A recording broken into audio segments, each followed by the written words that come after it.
Hello students, कैसे हैं आप लोग। आई होप आप लोगों की पढ़ाई बहुत अच्छी चल रही होगी। देखिए, आज का जो हमारा टॉपिक है वो है ब्रिटिश भू राजस्व नीतियाँ।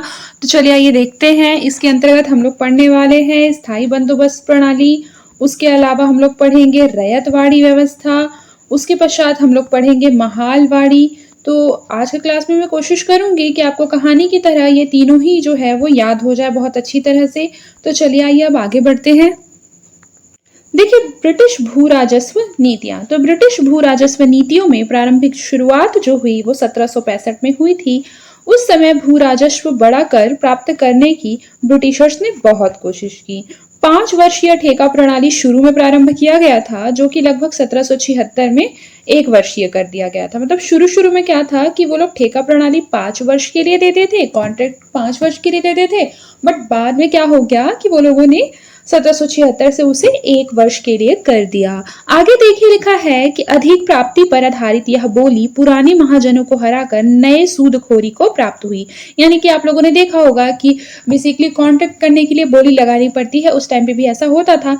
तो वहां पर क्या होता था, जो पुराने लोग थे उन लोगों की जगह नए सूदखोरों को ये जो कॉन्ट्रैक्ट है वो प्राप्त होती थी, जिन्होंने भूमि में निवेश के बजाय सिर्फ वसूली पर ही ध्यान दिया। यानी कि अपना खुद का जो इन्वेस्टमेंट होता है वह करने की जगह केवल और केवल किस पर ध्यान देना, आउटपुट पर ध्यान देना। आगे देखिए, लिखा है कि इन लोगों का भू राजस्व प्राप्ति का तरीका मात्र व्यापार पर आधारित था, जिसने बंगाल की कृषि व्यवस्था को उजाड़ दिया। इसी तरीके से कॉर्नवालिस ने अराजकता की संज्ञा दी और कंपनी के अधीन बंगाल को एक जंगल की संज्ञा दी, जहां केवल पशु कॉर्नवालिस के सहायक विलियम जोन्स, जो कि उसके न्यायिक व्यवस्था का एक तरीके से बोला जाए न्यायिक व्यवस्था का अधिकारी था, रिकॉर्ड कीपर जेम्स ग्रांट राजस्व विभाग के प्रधान और जॉन शोर तीनों प्रश्नों पर विचार करने में मग्न थे। प्रथम भू राजस्व व्यवस्था के मलिकाना किसे दिया जाए, जमींदार या फिर सरकार को। ग्रांट के अनुसार, ग्रांट जो कि एक इतिहासकार है, उसके अनुसार जमींदार, किंतु तब तक जब तक कि वह भू राजस्व प्रदान करता रहे। मतलब ग्रांट कहते थे कि जमींदार को दिया जाना चाहिए सरकार और जमींदार में से, लेकिन केवल तब तक ही जब तक जो जमींदार है वो भू राजस्व यानी रेवेन्यू जो है वो टाइम टाइम पर लाके देता रहे। ऐसा ग्रांट का कथन है। फिर देखिए, इसमें लिखा है कि शेष मामलों पर सरकार, कॉर्नवालिस और शोर स्वयं जमींदार होने के कारण जमींदारों का पक्ष भी ले रहे थे। दूसरा प्रश्न उभर कर आता है कि भू राजस्व के विषय में, जिसमें कि भिन्न भिन्न क्षेत्रों के लिए जेम्स रीनल की सहायता से 1782 में ही क्या किया गया, बंगाल का नक्शा बनाया गया था और प्रत्येक जमींदारी का सर्वे कराकर भू राजस्व को बढ़ाकर लागू किया गया था उस टाइम पे। देखिए, मोस्ट इंपॉर्टेंट स्थायी बंदोबस्त की जो प्रणाली थी उस टाइम पे कॉर्नवालिस गवर्नर जनरल थे, और कॉर्नवालिस जो है बेसिकली उसने स्थायी बंदोबस्त प्रणाली को हमेशा के लिए लागू करने के लिए कहा। इसी वजह से इसका जो नेम है वो क्या हो जाता है, स्थायी बंदोबस्त प्रणाली हो जाता है। जबकि शुरू शुरू में यह केवल कुछ समय के लिए ही बनाई गई थी। जैसे आप यहाँ देख सकते हैं, लिखा है कि शोर का जो विचार है वो 10 साल का था, लेकिन कॉर्नवालिस इसे न्यूनतम 50 साल और हो सके तो स्थायी करना चाहता था। दैट इज वाई जो उसका नेम है वह हो जाता है स्थायी बंदोबस्त प्रणाली। आई होप आपको समझ में आया होगा। अब देखिए, इसमें क्या था स्थायी बंदोबस्त प्रणाली में कि बेसिकली 10/11 हिस्सा, यानी कि 11 भाग हमारे पास है और उसमें से हमें 10 भाग किसको देना होता था, सरकार को देना होता था। और यह कौन देती थी वसूल कर, जमींदार देते थे। और 11 में से जो 1 भाग है वह किसको मिलता था, जमींदार के हिस्से में आता था। ये चीज याद रखेंगे। आगे देखिए, भू राजस्व नगदी में निर्धारित किया गया था। सरदार को समस्त प्रकार की समस्याओं से मुक्ति मिल गई थी। किसी भी उतार चढ़ाव में सरकार का हिस्सा निर्धारित हो गया था। अब देखिए, लिखा है जमींदारी के लिए सूर्यास्त का नियम लागू था। सूर्यास्त का नियम क्या था बताइए। देखिए, सूर्यास्त का नियम था कि मान लीजिए जिस दिन तक क्या देना है, राजस्व देना है, तो उस दिन के शाम तक जो है वो राजस्व उसके शाम से पहले तक पहुंच जाना चाहिए। यह था सूर्यास्त का नियम। और अगर मान लीजिए कि सूर्यास्त के पश्चात अगर राजस्व मिलता है तो उसकी सारी जमीन क्या हो जाएगी, हथिया ली जाएगी। इस तरीके से यहाँ पर एक नियम बनाया गया था अंग्रेजों के द्वारा। याद रखिएगा, जैसे यहाँ लिखा है ना, देखिए सूर्यास्त का नियम अन्यथा अगर पालन नहीं होता है इसका, तो जमीन छीनकर क्या कर दी जाती थी, नीलाम कर दी जाती थी। आगे देखिए लिखा है सीटनकार के शब्दों में इस व्यवस्था के राजनीतिक लामों ने इसकी आर्थिक हानियों को संतुलित कर दिया। इंग्लैंड से इतने कर्मचारी नहीं बुलाने पड़े। स्थानीय नीतियों का ज्ञान न होते हुए भी कंपनी आसानी से बंगाल का शासन चला सकती थी। अब देखिए लिखा है जमींदार स्थानीय स्तर पर अपना प्रभाव बनाए रखने में सक्षम था। माना गया है कि जमींदार भूमि में निवेश करेगा तो उत्पादन बढ़ेगा, आय बढ़ेगी, कच्चा माल और बाजार की प्राप्ति क्या हो जाएगी, आसान हो जाएगी। इसके विपरीत भी कुछ प्रभाव दिखाई दिए। अब देखिए अधिकांश जमींदार जो है वो शहरों में चले गए। वसूली का काम अधीनस्थों पर छोड़ दिया गया। कुछ क्षेत्रों में तो एक एक जमींदार के अधीन 25-25 बिचौलिए अस्तित्व में आ गए थे। और याद रखिएगा कि जिस भी प्रणाली में, चाहे वो हमारी कोई भी प्रणाली हो, मान लीजिए कि हमारा एजुकेशन सिस्टम हो या फिर हमारा जो पॉलिटिक्स वाला जो सिस्टम है वो हो, कोई भी सिस्टम है, मान लीजिए सामाजिक सांस्कृतिक रूप में या धार्मिक रूप में कोई भी ऐसा सिस्टम जो चलाया जाना चाहिए सिस्टमैटिक रूप से, अगर वहाँ बिचौलियों की जो संख्या है वो ज़्यादा बढ़ जाएगी तो आप मान के चलिए कि वहाँ पर कुछ ना कुछ दोष जरूर से जरूर उत्पन्न हो जाता है और व्यवस्था जो है वो लड़चड़ा जाती है, बेसिकली लाचार हो जाती है। फिर देखिए लिखा है कि दूरवासी जमींदारी प्रणाली इस व्यवस्था का परिणामी अभिलक्षण बन गई। अब हम लोग आगे पढ़ेंगे रैयतवाड़ी। आई होप कि आप लोगों को जो स्थायी बंदोबस्त प्रणाली है वो आसानी से समझ में आया होगा। मैंने कुछ भी ऐसा नहीं कहा है जो कि जो स्टेटमेंट आप लोगों को समझ में ना आए, पर अगर आपको कोई भी डाउट होता है तो कमेंट बॉक्स में आप लोग पूछ सकते हैं बेझिझक। आगे बढ़ते हैं। अब देखिए रैयतवाड़ी। तो रैयतवाड़ी व्यवस्था में जर्मी बेंथन के विचारों का प्रभाव दिखाई देता है। किसका विचार दिखाई देता है? जर्मी बेंथन के विचारों का प्रभाव दिखाई पड़ता है। बेंथम जमींदारों को बिचौलिया मानकर उसे हटाने की बात कहता था। यानी कि मैंने बोला ना, जहां पर भी बिचौलिया आ जाते हैं सिस्टम में क्या हो जाता है, दोष उत्पन्न हो जाता है, क्योंकि सारे बिचौलिया क्या करेंगे, अपना अपना फायदा लेंगे। तो ये माना जा सकता है कि जो उसके शीर्ष पे होगा, यानी कि जो मेन मुखिया होगा, उसे क्या मिलेगा, कम राजस्व या कम हिस्सा प्राप्त होगा। तो इसीलिए क्या किया, जर्मी बेंथन ने बिचौलियों को हटाने की बात कही। अब आगे देखिए क्या लिखा है कि वर्ष 1792 में टीपू सुल्तान से 12 महल क्षेत्र प्राप्त होने के बाद कैप्टन रीड और मुनरो ने इस प्रणाली को आगे बढ़ाया। ये क्वेश्चन भी पूछा जाता है कि रैयतवाड़ी व्यवस्था के जनक कौन कहे जाते हैं, तो कैप्टन रीड और मुनरो को कहा जाता है। इसने किसानों को जमीन का मलिकाना हक दिया था। याद रखिए यहाँ पर क्या थे, जमीन का मलिकाना हक जो है वो किसानों को दिया जाता था। यानी कि किसान क्या करते थे, अब किसान जो है वो राजस्व एकत्र करके जमा करते थे। यानी यह किसका काम हो जा रहा है यहाँ पर, रैयतवाड़ी में किसानों का। देखिए रैयत का जो तात्पर्य होता है उसका अर्थ ही होता है किसान, ठीक है। तो आप लोगों को समझने के लिए आसान होगा इसलिए मैंने बता दिया है। देखिए लिखा होगा छोटे छोटे जमींदार को हटा दिया गया था। यहाँ पर 30-40 वर्षों के अंतराल पर इस व्यवस्था में पुनर्निर्धारण का प्रावधान रखा गया। एक पक्ष सरकार के होने के कारण किसान न्यायालय की शरण नहीं ले सकते थे। अब आगे देखिए रैयतवाड़ी व्यवस्था में भू राजस्व आरंभ से ही बढ़ाकर लाया गया। जो लोग भी भूमि के स्वामी माने गए उन्हें भूमि बेचने या गिरवी रखने का अधिकार प्रदान किया गया था। फिर देखिए इसी व्यवस्था में सूदखोर महाजनों को इस योग्य बना दिया गया कि वे किसानों की जमीन हड़प कर अप्रत्यक्ष जमींदार बन जाते थे। और आरंभ में जितनी भूमि पर रैयतवाड़ी लागू की गई थी उसमें से लगभग आधे पर किसान भूमि छोड़कर भाग गए, किंतु पूरे दक्षिण में इस प्रणाली को लागू किया गया। 51% भूभाग जो है वो रैयतवाड़ी के अंतर्गत उस टाइम पे था। तो ये क्वेश्चन भी पूछा जाता है, मान लीजिए। और याद रखिए मैंने एक क्वेश्चन नहीं बताया है कि ये जो स्थायी बंदोबस्त प्रणाली थी उसके अंतर्गत बिहार और उड़ीसा और बंगाल के 19% क्षेत्र आते थे उस टाइम पे, और बनारस का भी कुछ क्षेत्र इसमें शामिल था स्थायी बंदोबस्त में। और याद रखिएगा रैयत में 51% भूभाग था। अब हम लोग पढ़ेंगे महालवाड़ी। देखिए महालवाड़ी देख लेते हैं। रैयतवाड़ी व्यवस्था में भले ही किसानों को आधार बनाया गया था, किंतु इंग्लैंड के उपयोगितावादी इससे प्रसन्न नहीं थे। उन्हें लगता था कि भारत में भूमि पर सामूहिक खेती का प्रचलन चल रहा है, उसी के अनुरूप भू राजस्व की व्यवस्था होनी चाहिए। इसलिए बेसिकली बोला जाए तो महाल या फिर टापा, परगना या गांव को आधार बनाया गया। यानी कि महाल का जो अर्थ होता है, मैं आप लोगों को बता दूं, महाल का जो अर्थ होता है उसका अर्थ होता है गांव। सामूहिक रूप से भू राजस्व का आरोपण जो है वो किया गया। किसी प्रमुख जमींदार को ये जिम्मेदारी दी गई कि वह भू राजस्व की वसूली करे और कलेक्टर्स को गांव-गांव बेसिकली भेजकर क्या करे, भूमि संबंधी सभी रिकॉर्ड को जुटा लिए गए और भू राजस्व इतना ज्यादा बढ़ा कर लगाया गया कि वो लोगों से बेसिकली बोला जाए तो काफ़ी ज़्यादा अत्याचार होने लगा था। जहाँ ज़मींदारी नहीं थी, वहाँ पर किराएदारी का 95% तक हिस्सा कर दिया गया, जिसे विलियम बेंटिक ने 66% किया बाद में 1833 के टाइम। और 1855 में डलहौजी ने सहारनपुर एक्ट के तहत इसे 50% कर दिया। इस प्रणाली के विषय में चेतावनी दी गई कि ये भयंकर प्रयोग है, इसका उद्देश्य समस्त तल को समतल करना है। इस तरीके से जो महालवाड़ी थी वह भी क्या हो गई, असफल हो गई, क्योंकि उसमें बहुत ज़्यादा जो है वो राजस्व का जो परसेंटेज है काफ़ी ज़्यादा बढ़ा दिया गया था, जिससे कि किसानों पर और बेसिकली गाँव पर अत्याचार होने लगा था। अब आगे हम लोग देखेंगे कि भू राजस्व नीतियों का क्या प्रभाव हुआ है। तो देखिए लिखा है, भू राजस्व नीतियों ने कृषकों में दरिद्रता जो है वो उत्पन्न कर दी थी। किसान के पास इतना बचता ही नहीं था कि वो अपने परिवार का पेट पाल सके।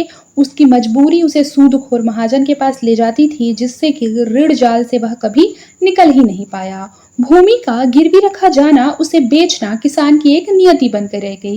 यानी कि भूमि बेसिकली देखिए, जब राजस्व क्या हो जाता है, पहले से डिसाइड हो जाता है कि इतना राजस्व जो है, रेवेन्यू जो है वो जमा करना ही है, तो किसान क्या करे, उसकी खेती हो ना हो, राजस्व क्या है वो लोग वसूल करते थे, जमींदार लोग।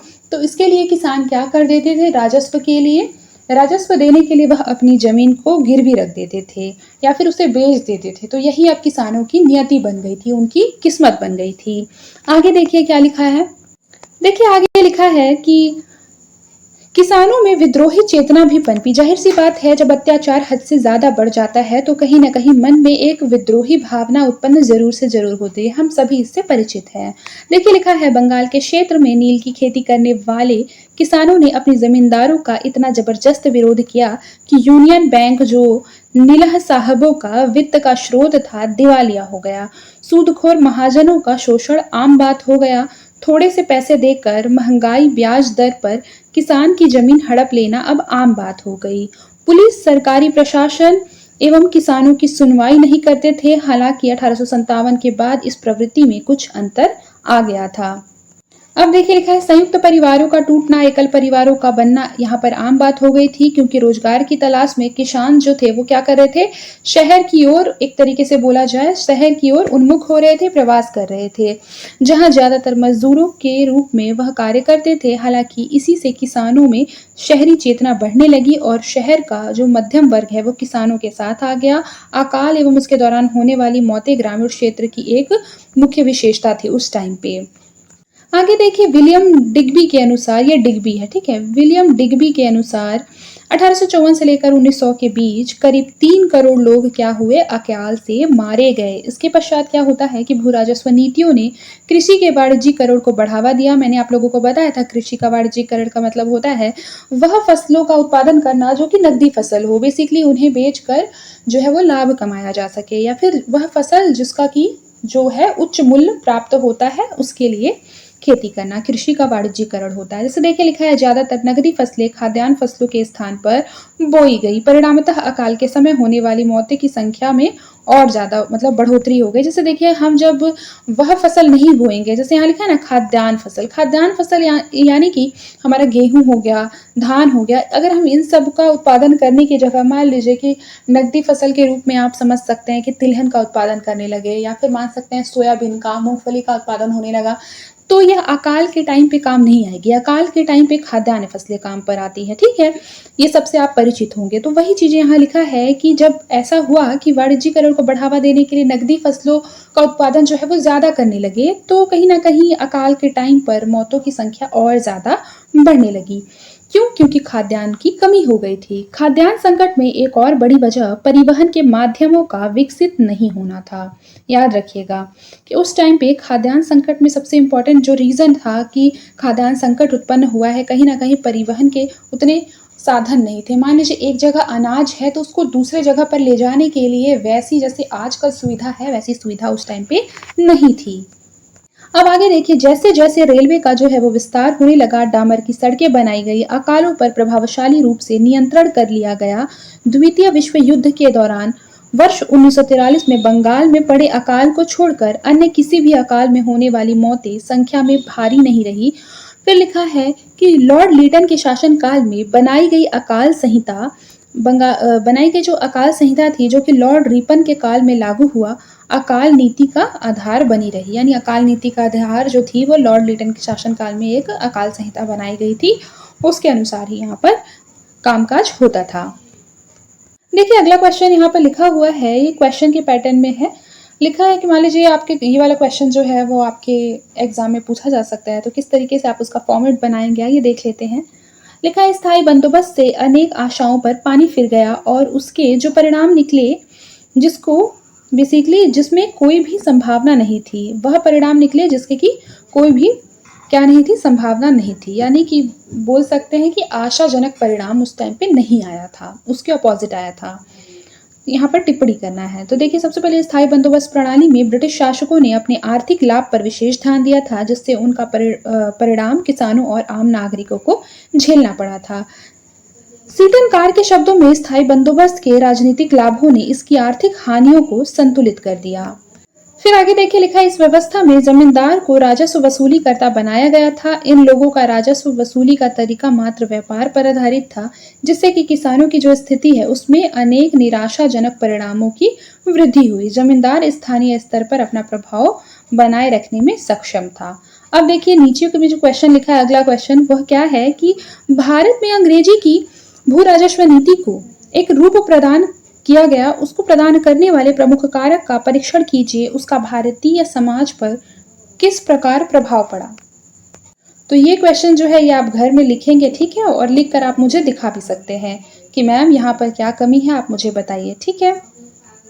देखिए आप देखिए ब्रिटिश उपनिवेशवाद का दूसरा चरण, जिसे कि हम क्या कहते हैं, औद्योगिक चरण कहते हैं। क्या कहते हैं, औद्योगिक चरण कहते हैं। ये कब से कब तक था, 1813 से लेकर 1858 के बीच। ब्रिटिश उपनिवेशवाद का जो दूसरा चरण था उसमें बेसिकली मुक्त व्यापार की नीति जो है वो अपनाई गई। विभेदकारी कर नीति भी अपनाई गई। यहाँ पर मशीनों से प्रतिस्पर्धा का जो है वो युग प्रारंभ हो गया था। यहाँ पर याद रखिएगा कि परंपरागत संरक्षक वर्ग जो कि राजे, सामंत एवं नवाब थे, इन सबको क्या कर दिया गया, समाप्त कर दिया गया। इसमें क्या हुआ, रेलवे का विकास भी हुआ, तकनीकी दक्षता ब्रिटिश माल की बेहतर थी। अब आगे देखिए लिखा है दूसरे चरण में अंग्रेजों ने सुनियोजित तरीके से भारत में उद्योगों को नष्ट करने की नीति अपनाई, जिसमें उन्होंने क्या किया, पहला जो प्रहार है वो वस्त्र उद्योगों पर किया। विभेदकारी कर दरें, यानी कि बेसिकली सबके लिए जो कर है, मतलब जो कर की जो दर है वह क्या होने लगी, अलग अलग होने लगी। फिर उसके बाद देखिए विभेदकारी कर दर अपनाकर भारतीय उद्योगों को नष्ट कर दिया। कार्ल मार्क्स के शब्दों में ये अंग्रेज घुसपैठिया था जिसने भारतीय खड्डी को तोड़ दिया, चरखे का नाश कर दिया और वो देश जो सूती वस्त्रों के लिए जाना जाता था उसे सूती वस्त्रों से भर दिया। इस दूसरे चरण में कई ऐसे मौके भी आए जब अंग्रेजों ने क्या किया, जानबूझकर उद्योगों के नष्ट करने की नीति को जारी रखा। याद रखिएगा इस टाइम पे बहुत सा ऐसा मौका आया जहां की अंग्रेजों ने क्या किया, जानबूझकर वहां के उद्योगों को नष्ट कर दिया और भारत में बहुत ज्यादा उस टाइम पे नुकसान कर दिया। आगे देखिए एक कानून बनाकर सिर्फ इंग्लैंड में बने हुए कागज को भारत में प्रयोग करने की अनुमति भी उस टाइम पे प्रदान की गई थी। तांबा, लोहा, कांच, लगभग सभी उद्योगों को नष्ट कर दिया गया। शिल्प में बेकार हुए लोग कृषि पर भागे और कृषि दबाव बढ़ा तो जोतों का विखंडन होने लगा। उत्पादन घटा और अकाल के दौरान लाखों लोग मौत के मुंह में समा गए। फिर उसके बाद देखिए क्या होता है कि ग्रामीण क्षेत्र में परंपरागत उद्योग जो है वो नष्ट हो गए। देखिए परंपरागत उद्योग जब उस टाइम पे नष्ट हो गए तो उसका स्थान किसी न किसी ने तो लिया ही होगा। तो जब परंपरागत उद्योग नष्ट हुए तो उसका स्थान जो है वो मशीनों में जो बन जाती है वस्तुएं उन्होंने ले लिया। जैसे फॉर एग्जांपल के लिए देखिए एक टाइम पे जो है वो हैंडीक्राफ्ट चीजें जो है वो बहुत ज्यादा बिकती थी। आजकल आप लोग देखेंगे मार्केट में उसका रिप्लेसमेंट जो है वो मौजूद है। यानी कि बेसिकली बोला जाए तो वो सारी चीजें जो कि पहले हाथ से बनाई जाती थी, कहीं ना कहीं आप देखेंगे कि मशीनों में भी वैसी चीजें आजकल तैयार की जाती है।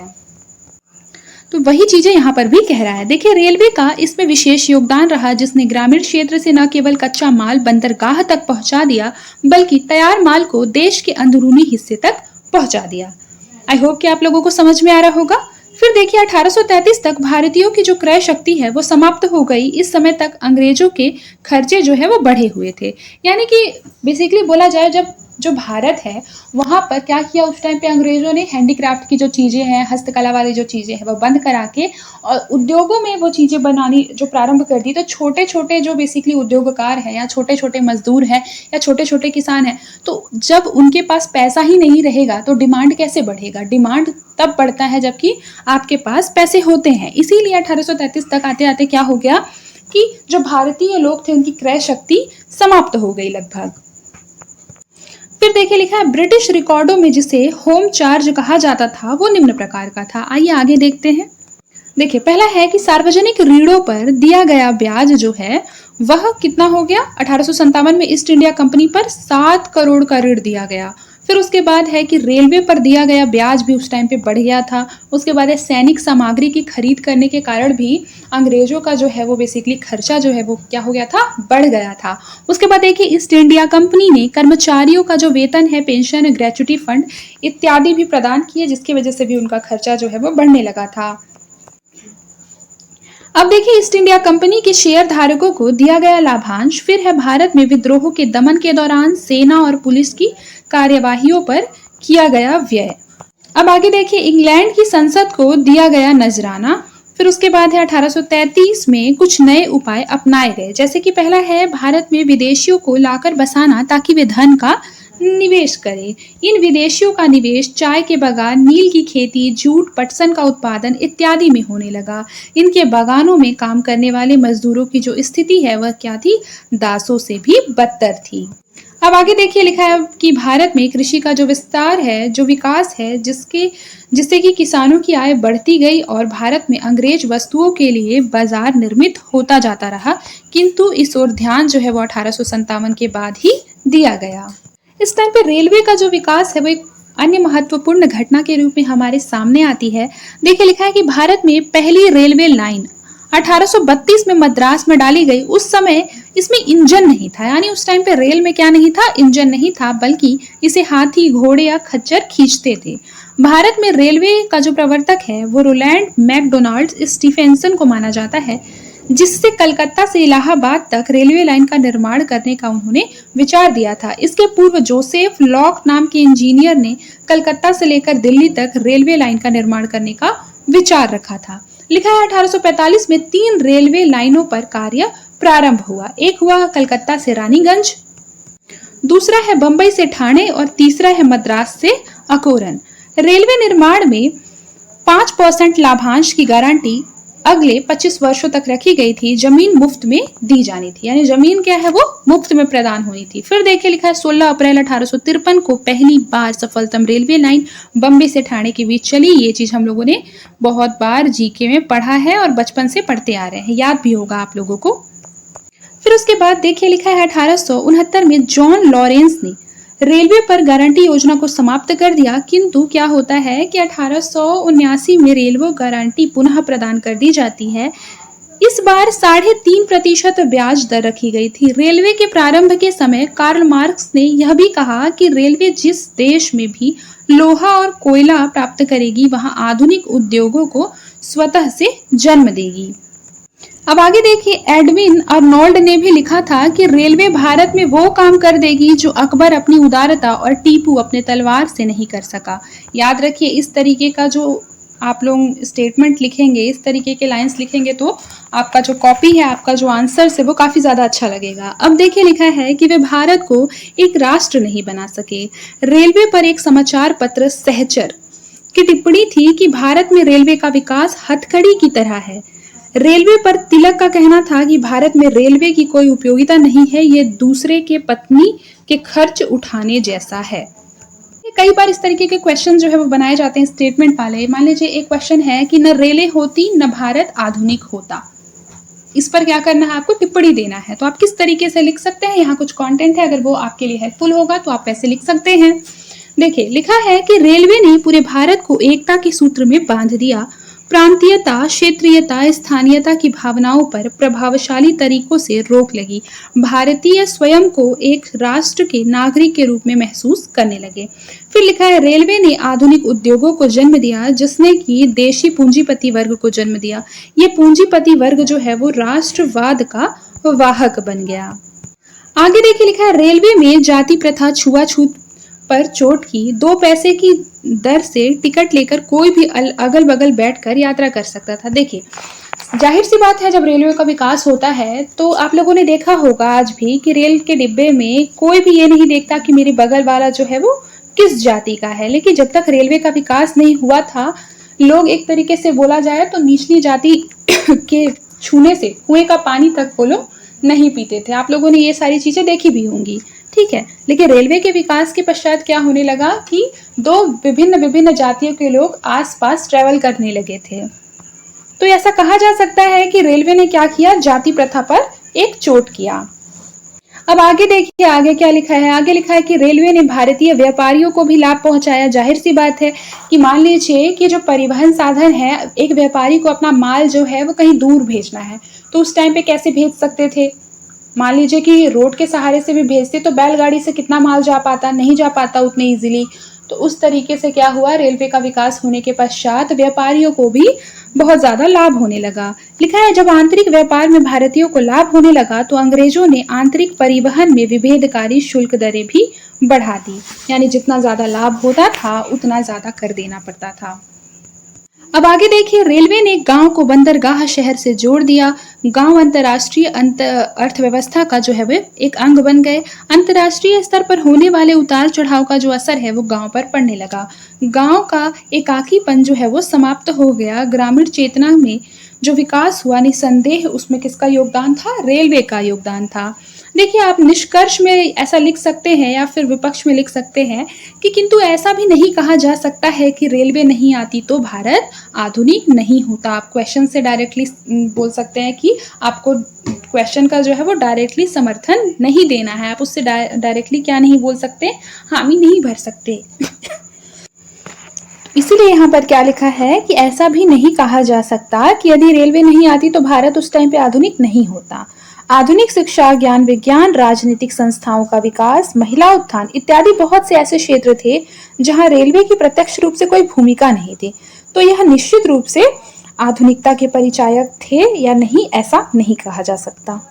देखिए, ब्रिटिश उपनिवेशवाद का तृतीय चरण, तो यह जो है बेसिकली इसे क्या कहा जाता है, व्यापारिक चरण कहा जाता है। क्या कहा जाता है, व्यापारिक चरण कहा जाता है। इसमें क्या होता है कि ब्रिटिश उपनिवेशवाद के तीसरे चरण में भारत में पूंजी का जो है निवेश प्रारंभ हुआ, किंतु ये पूंजी भारत से ही लूटी गई थी। यानी कि ब्रिटिश लोग क्या करते थे, भारत से जो है वो पूंजी लूट कर ले जाते थे और यहीं पे लाके इन्वेस्ट कर देते थे और भारत में ही निवेश करके लाभ कमाते थे और उसको वापस से लाभ को इंग्लैंड भेज देते थे। जैसे देखिए, इसमें लिखा है, भारत में ब्रिटिश पूंजी निवेश के जो क्षेत्र थे वो इस प्रकार से हैं। पहला, सार्वजनिक ऋण, फिर है रेलवे में निवेश, फिर है बैंकिंग संरचना में निवेश, फिर है आधुनिक प्रकार के उद्योगों में निवेश। अब आगे देखिए, ये सभी निवेश प्रबंध निदेशकों के माध्यम से संचालित किए जाते थे। भारत में ब्रिटिश पूंजी की सहायक पूंजी भारतीय पूंजीपतियों के माध्यम से ही भिन्न भिन्न क्षेत्रों में लगना प्रारंभ हुई थी। रेलवे के कलपुर्जे से लेकर आटे के पैकेट तक भारतीय पूंजीपति धन निवेश करने में लगे थे। यानी कि बोल सकते हैं कि रेलवे के कलपुर्जे से लेकर जो आटे के पैकेट है, सभी में क्या होने लगा, पूंजीपति लोग अपना निवेश करने लगे। भारतीय पूंजी से बड़ा निवेश जो है वो वर्ष 1907 में जमशेदजी टाटा के द्वारा Tata iron and steel company और 1910 में टाटा हाइड्रो इलेक्ट्रिक कंपनी के रूप में स्थापित हुआ। बैंकिंग संरचना में भी भारतीय पूंजी का निवेश जो है वो प्रारंभ हो गया। जॉइंट बैंक के रूप में 1881 में अवध वाणिज्यिक बैंक और स्वतंत्र रूप से भारतीय पूंजी से निर्मित 1854 में पंजाब नेशनल बैंक का स्थापना हुआ। अब आगे देखिए, लिखा है 1905 में बंगाल विभाजन और स्वदेशी आंदोलन से मिले लाभ के फलस्वरूप भारतीय पूंजी का निवेश जो है वो बड़े पैमाने पर होने लगा।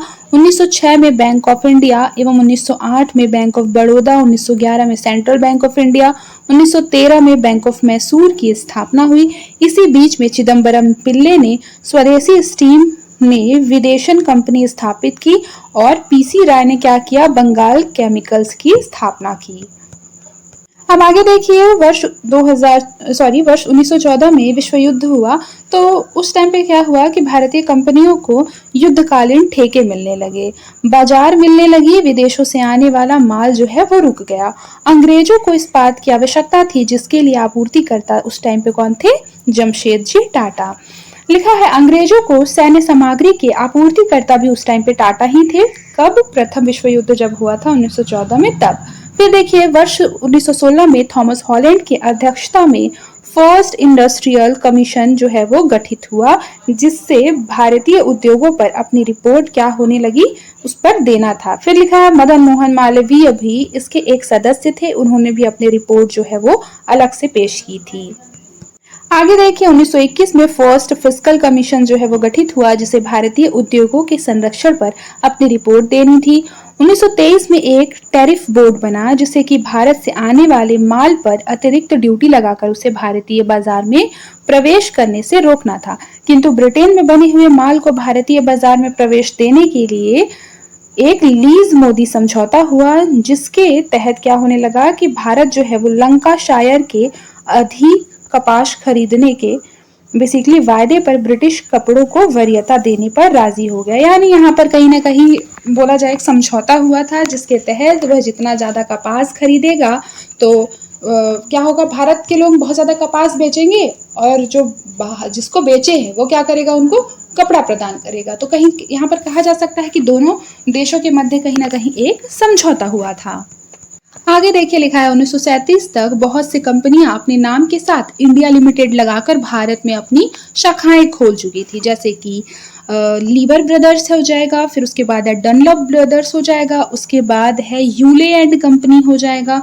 फिर देखिए लिखा है द्वितीय विश्व युद्ध में भारतीय पूंजीवाद को बहुत ज्यादा लाभ हुआ। पेट्रोलियम, विद्युत शक्ति, इस्पात, जहाज, रानी उद्योग, बहुत से मतलब एक तरीके से बोला जाए लाभ वाले उद्योग रहे। इन लोगों ने बहुत ज्यादा उस टाइम पे प्रॉफिट कमाया था।